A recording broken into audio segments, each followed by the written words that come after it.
Good day, morning, afternoon, evening, night, wherever you find yourself in the globe. This is Kingdom Economic Forum established to discuss things that will help in the development of our dear nations across the globe from the kingdom of God's perspective. Over the last 3 weeks, we've been discussing about nations. We have looked at why nation exists. In fact, in one of our episodes, we made you aware that God is the architect of any nation on this planet Earth. We gave you biblical proof to that effect. And we went further to let you know God even gave a prototype of a nation like Israel. We said that God established Israel as a nation of priests, prophets, and patriots to the world. And the second point was that to be a distinct people, a nation that pointed others towards God, His laws, and most importantly, His promised provision of a Redeemer, Messiah, and a Savior. Israel was God's firstborn son, which should portray the excellence of His holiness and glory.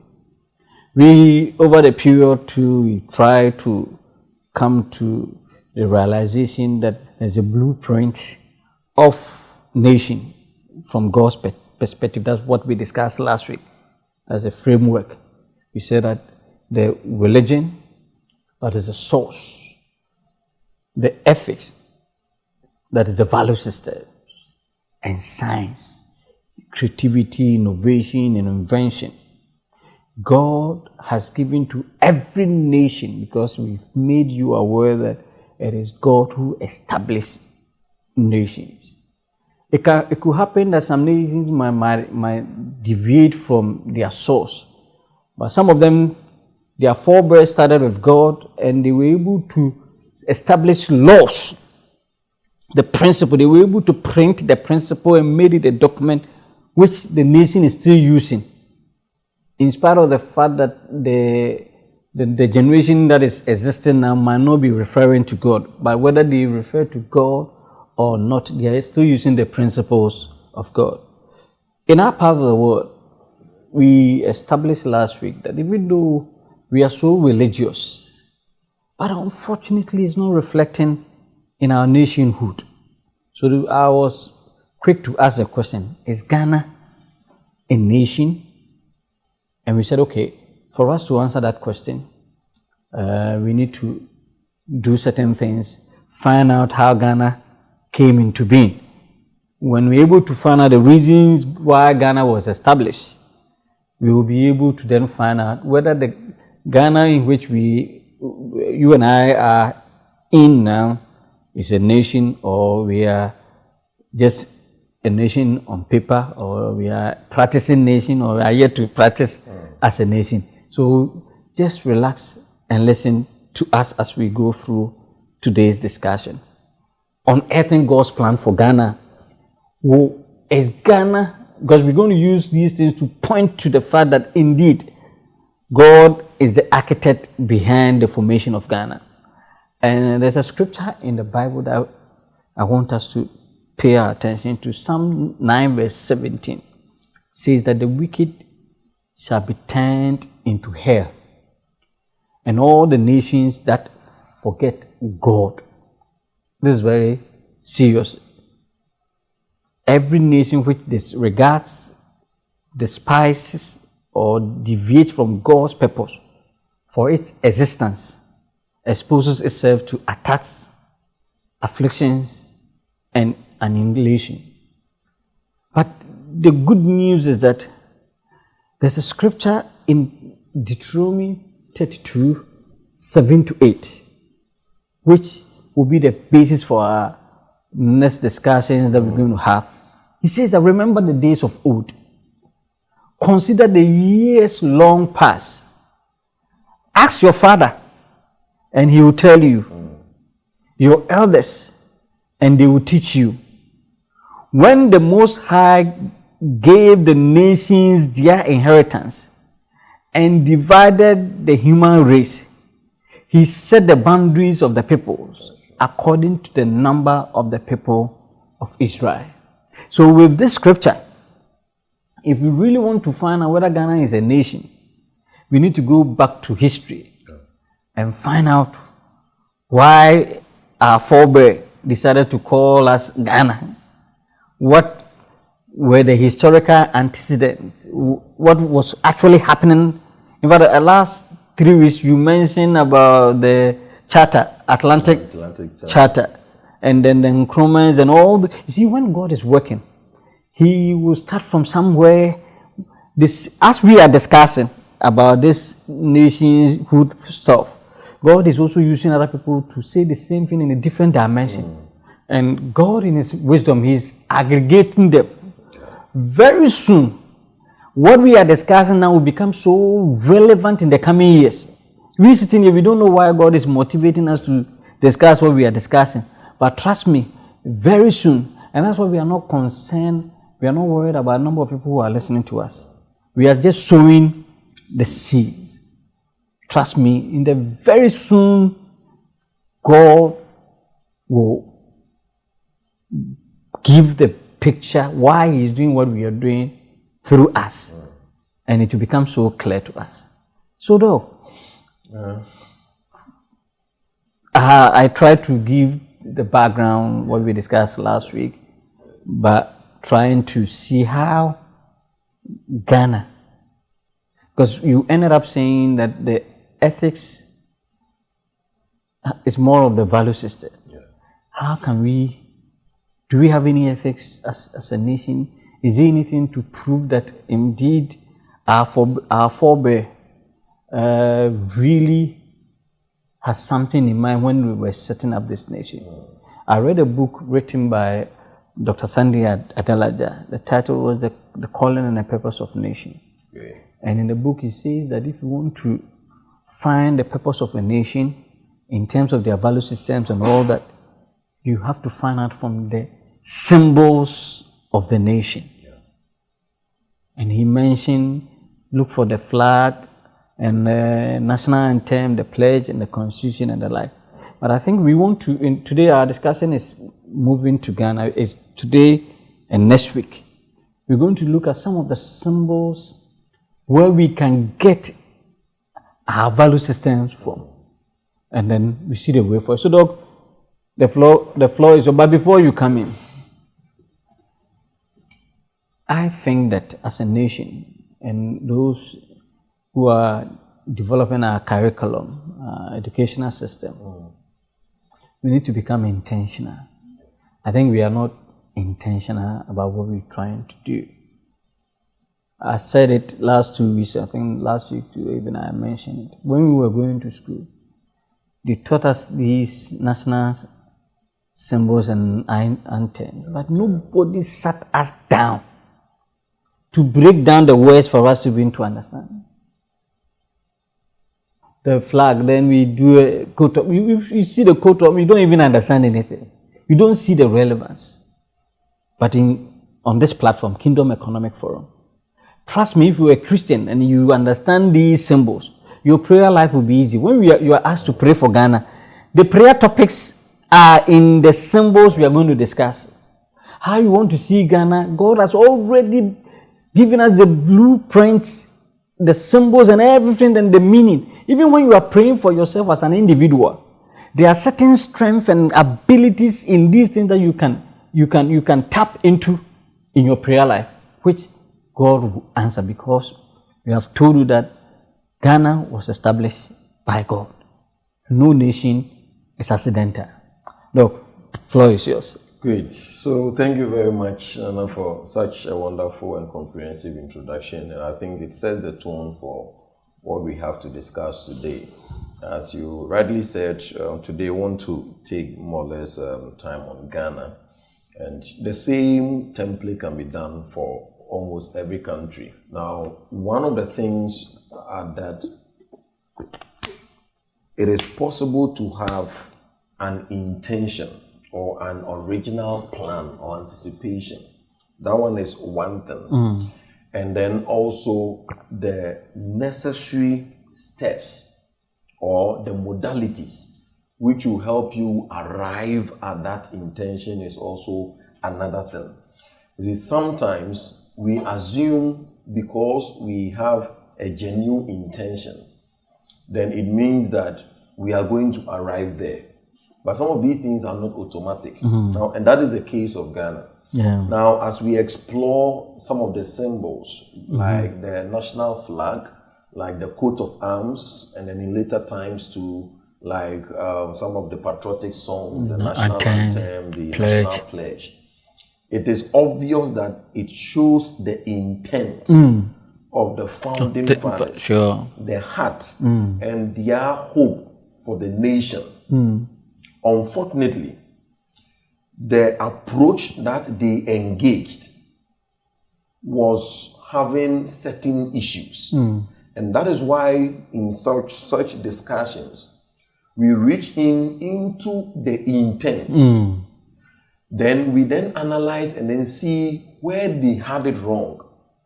Then now we, in this later or contemporary generation, we ask ourselves, what can we do, or what should be our adjustment to the protocols? So that will help us realize the original intention that they had. So now these discourses, because sometimes they become, if they had all these glorious intentions, why didn't they do something about it to bring forth that kind of Ghana that they wanted? It is because it is not a natural thing to convert the intention into action. The protocols, out of your genuine intention, you could apply yourself to a wrong path. And we have been on a wrong path for a good number of years now. But as far as the purity of the original intentions are concerned, which found its way through some of the early songs or these symbols, they are things that they are worth remembering again and again. And the final thing that I'll add is that when you get the approach right, the third thing is build it into an instructional system. So we've been singing these songs since time immemorial. It is because, and there are a lot of things buried in that have not translated into an instruction. Like we rightly said, the educational system is not deliberate on it. We must extract these values and what it teaches and then couch it into an act of intentionality. So these are literally we've also formed another trinity here. So here becomes the originality of the intention, then it leads to finding the best available approach, and then finally you convert it into an instructional framework to commit people to doing it. So this is by way of introduction from my end as well, to add a little to what you also gave with the introduction. So I think with that being said, for today we can look at two of our symbols. First is our own lovely national flag, and then following that we can also look at the coat of arms for today. So for the flag, I think that we all know these colors, as we know also our big mama, that is Theodosia Oko, helped us with the flag. And then when you look at these colors, they appear more Afrocentric. There are several countries in Africa that have these blend of colors in various shapes and forms. So it also tells you that these combinations naturally have an African posture to it. So one of the flag, as we know, has four major colorations. We have the red, we have the gold, and then we have the green. And then ultimately we also have the black star buried at the center. So what do we know of them? As much as possible, what we know first with the red, talking about the blood of our fathers and our mothers. And why is it important? It is because if we don't know where we are coming from, we will not appreciate the depth of sacrifice that some people have made. The truth is that any advancement, or most of the advancement that comes on the quest of death, of sacrifice. people, or sacrifice. So without sacrifice, we cannot have advancement. And this is what the story teaches us. And even when you look at some of our even ethnic and royal stories or narratives, like that of the Ashanti Empire, the likes of Trinidad, Kodria, and then Co. And it is spread all through. So the first point is that anytime we see the red in the flag, it is not just for design. Not decoration. It's not decoration. No. We should be thinking of the pains. We should be thinking of the sacrifice. The tears. We should be thinking of the sacrifice. We should be thinking of the death of our forebears. And then corresponding to that, then we then ask ourselves, what am I also contributing in my time? So we should be thinking of our forefathers when they were carried as slaves, those who were sick and maimed and then weak, and then they were thrown into the waters to die. We should be thinking of them in that red color. We should be thinking of the several battles and wars that have happened within our nation, between even the whites and then the various death that has happened. We should be thinking of that. We should be thinking of the various stretches, the people who died through at the Christiansborg place. Castle. Yeah, at the Christiansborg castle, which was one of the sparks towards the independence. The independence. We should be thinking of them. So anytime we see the red, we should be thinking of them. Now, this is it. If we fail to make their sacrifice relevant, then we have wasted their death. When we see the red, we should be thinking of the fathers and mothers who perished through the various sessions of the coup d'etats that we've had. And what was the cry? The cry of the coup d'etat was primarily against corruption.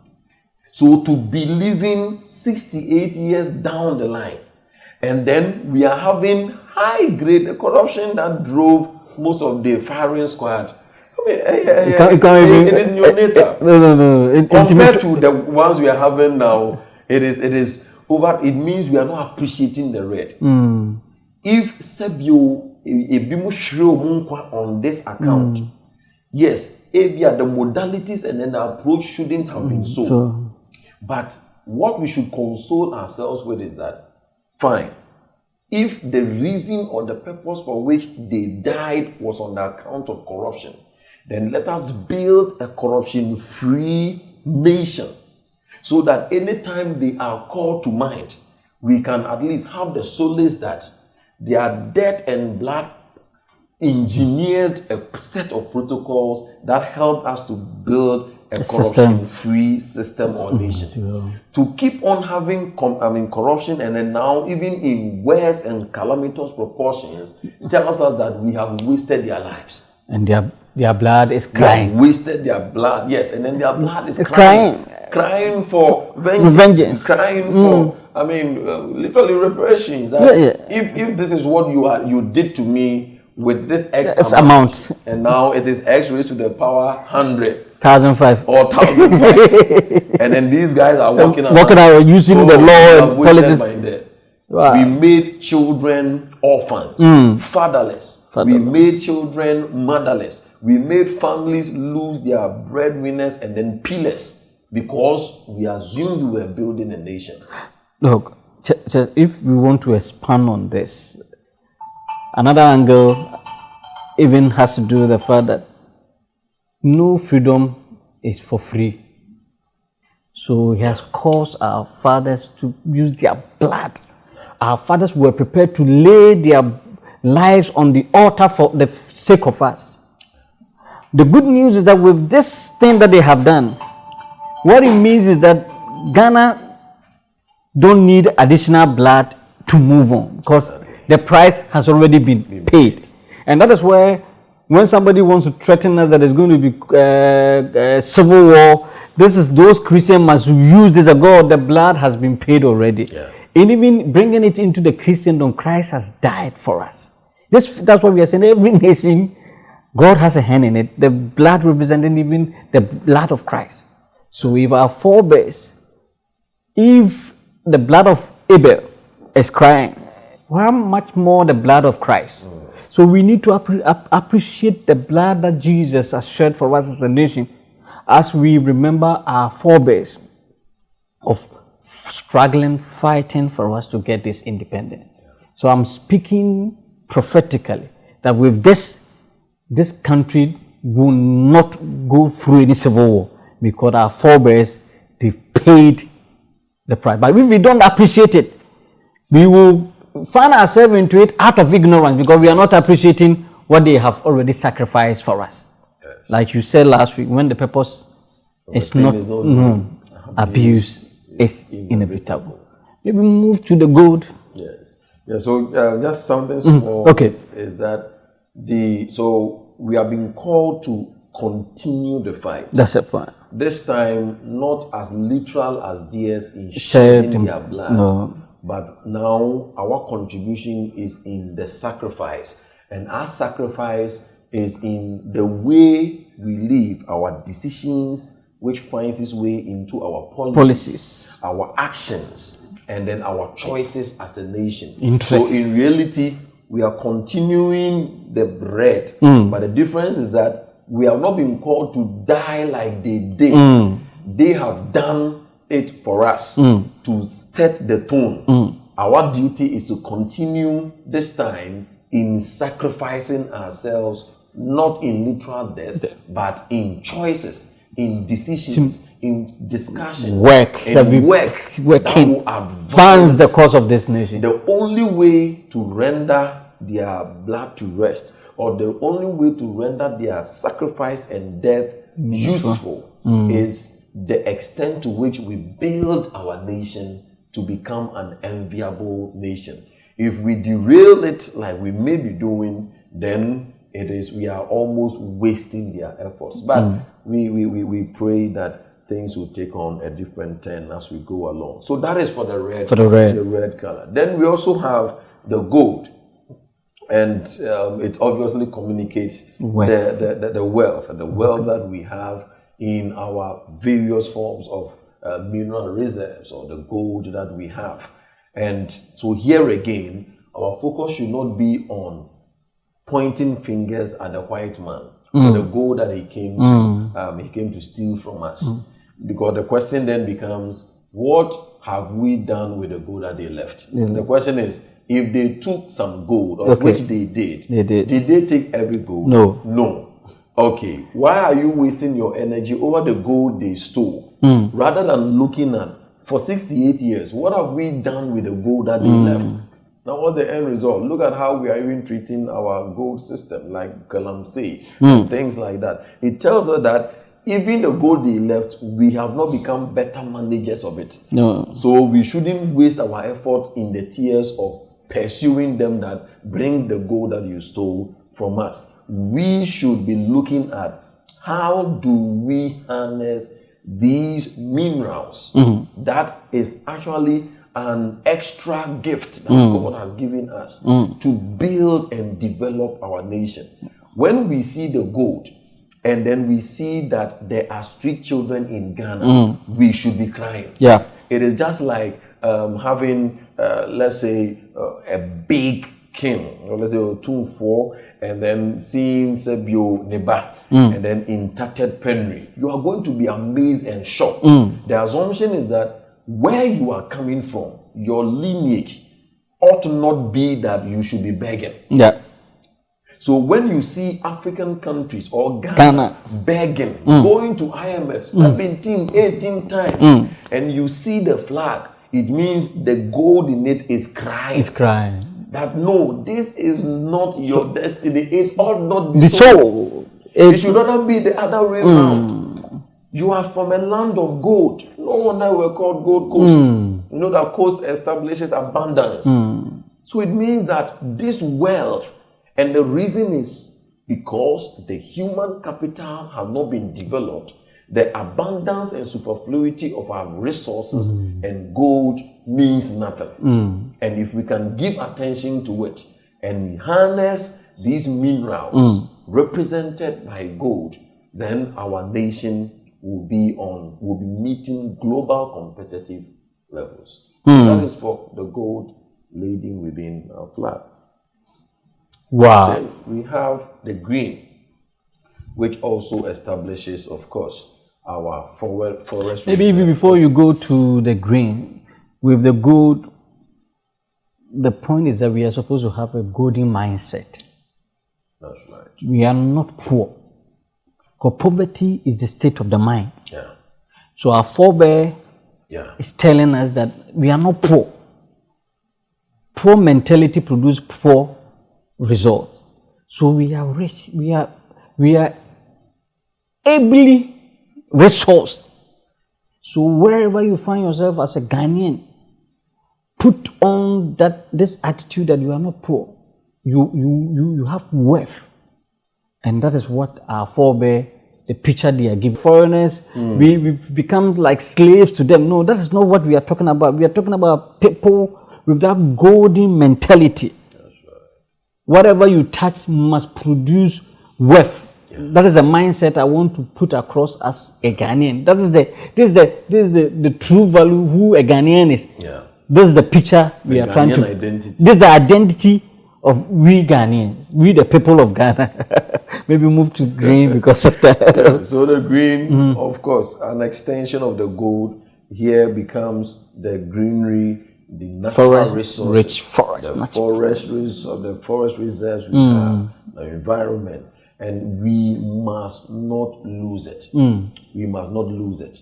So God has blessed us with all these resources, with all these forests, with all these crops, with all these plantations as we have, and buried within it is all wealth. And this wealth, just like you said, it first starts as a mindset. Wealth is first a mindset before its material dimension, and poverty is also a mindset before its material dimension. So this is so excellent that we have a whole lot of plantation which we should protect. When you go to several places, how they've been able to protect their forests, their greenery, because they are looking at the long-term perspective. Now look at what we are doing in the name of Galamsey to our forest. Education is also gradually setting in, losing a lot of things. And it is not just the plantation. Once the forest reserves are also breaking, the flora and then the fauna, those kind of microorganisms, and then even animals that are within that enclave, they are also depleting. So here, a sense of responsibility is towards our natural resources, towards our environment, towards our water bodies, towards our forest reserves. And then finally, we have the almighty Black Star. Maybe before you go to your Black Star, the green. Yeah. It's about fertility. Yes. We are so fertile. But unfortunately, because we don't appreciate what we have, our forebears are telling us that we started this environmental issue before the whites started telling us. So we should be leading. The Green Ghana is not a political campaign. Yeah. It's supposed to be our nature. Wherever we find ourselves, we should become green. Our forest, those who are mining. So it tells us that when you are mining, you should be mining responsibly, because we've talked about the minerals and we are talking about green. And the advice is that whenever we are doing, we are not supposed to mindset that when I'm dead and gone, the next generation should come and inherit something far better than what I came to meet. That's right. That is the mindset the flag is telling us. To your environment, wherever, grow some tree in your house. Don't cut them.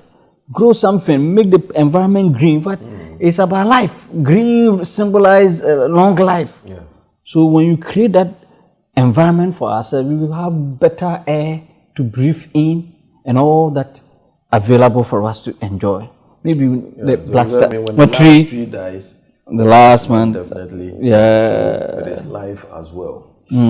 Yes. So the black star. One of the things that we have to get with respect to that is the place of that black identity or our identity, and the element of the black does not symbolize ignorance or devil, but rather it symbolizes the Afro identity, the African spirit.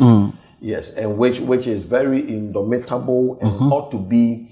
Unfortunately, when we say that Black Africa, the first thing that comes to mind is a group of people who are dark, ignorance in the mind. Yes, so the dark continent, in most of the write-ups, the dark continent is not pointing towards the complexion. It is rather pointing towards an assumption that these are low-level thinkers. These are ignorant people with statements like, if you want to hide any information from a black man, put it in a book. So there is a kind of perspective. But this one is talking about that African connectivity. So Nkrumah rightly said that our independence is meaning is very, very true. So here, our ability to also correspond beyond the borders of our immediate nation and then look at that collectivity. So when you see things like the free trades and other things, it is part of the African identity. So that when you say you are a Ghanaian, and by extension, when you say you are an African, there is that common binding element.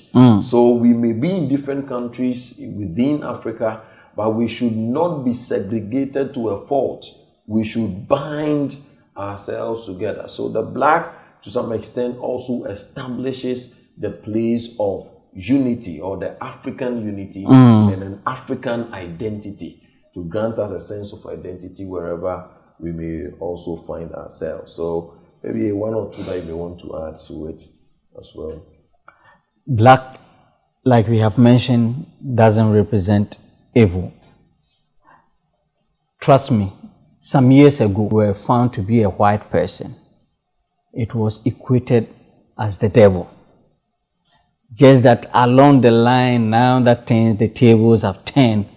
That is why they are trying to equate black to represent the devil. Trust me, that is not the intent. Truth be told, that blacks brought civilization to Europe. In the Western world, it took the black that people know, the innovation and invention that came to this world, most of them are still, the patent are still with the black people. So it doesn't mean you are inferior. It doesn't mean you are inferior. So Black Star, wherever you find yourself, arise and shine. There's this Ghanaian who played major role in Germany. He's one of the philosophers, thinker. He's called Anton Amo. Yes. He was, in fact, he attended a school that I attended in Germany, Göttingen. So I'm proud.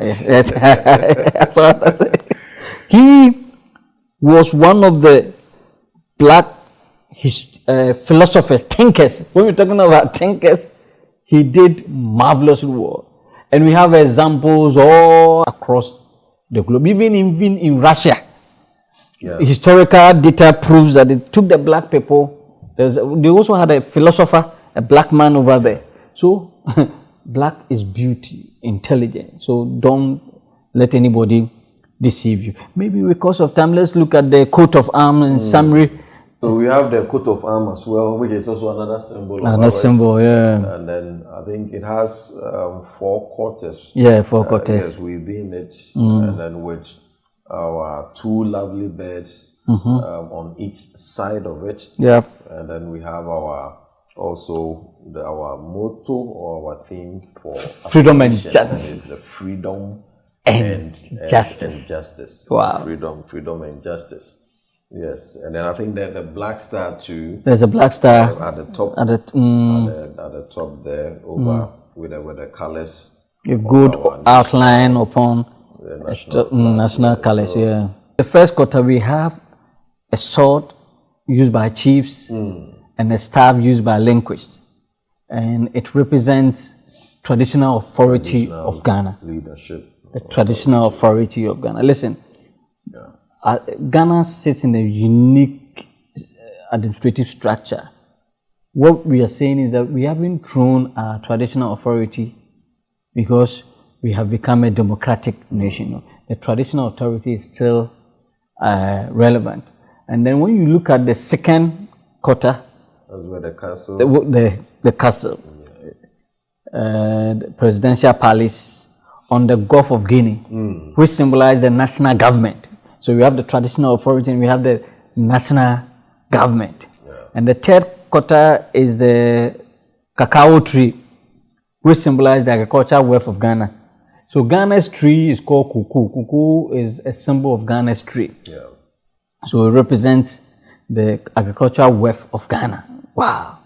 And then the fourth quarter shows a gold mine, which stands for the richness of industrial minerals and natural resources in Ghana. So it means that when we look at these four quarters, okay, I think it means that the down quarters correspond directly with the flag as well. That's it. So the gold mine can correspond with the gold. Yeah. And then that of the tree also correspond with the green, which also establishes our agricultural wealth. That's a point. Yeah, and then a very good point is also established by the first two stretches, which is the traditional leadership and then the government, our government system. Yes, and that is why we must maintain when we ask deeper questions. Sure. Like Prof's book, who owns the land and who rules the land? I think it is a question that ties between these two segments. So as a nation, we should keep on revisiting the spirit or the intention of our forebears, that they did not intend that the traditional leadership will be made trivial or taken off, but rather we have a role. have a corresponding role with the political system we are adopting, which means that it ought to be contextualized. And for us, with the benefit of hindsight, we should keep on revisiting it, so that we see from what extent are we digressing from the original intention. What should be the policy adjustment that ought to be made in order to make sure that both the flavor of our political system and then the traditional system is also working very well. Wonderful. And then we have a gold lion centered on the green St. George's cross, representing continual link between Ghana and the Commonwealth of Nations.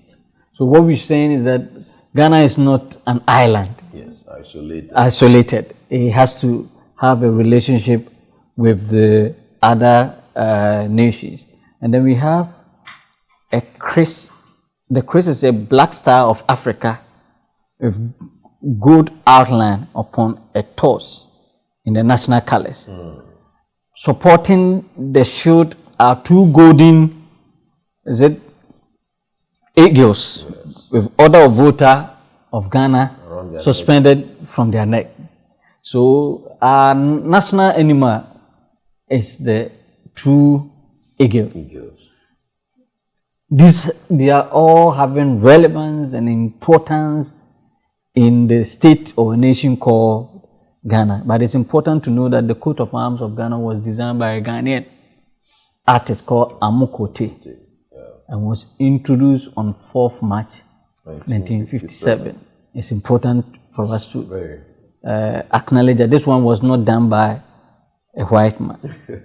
It's a Ghanaian with an inspiration, because if you gather all that went in. It tells you that there was an inspiration, divine, deeper thinking went into this. And it's important, like Doug mentioned, let's revisit these two symbols. Let's appropriate and let's understand GES. Let us have a syllable teaching the youth, the young, from primary, secondary, JHS, secondary, university. Everybody must learn these things. Because these are the areas where we're going to have the value system, our self-worth, how our governance structure. We are destroying our forests because we don't know the relevance. The flag is saying we should maintain green. If we had taught them from primary school, there was no way our youth would do Galamsey. Anyway, we want to end here. Next week, we will look at the national anthems and then...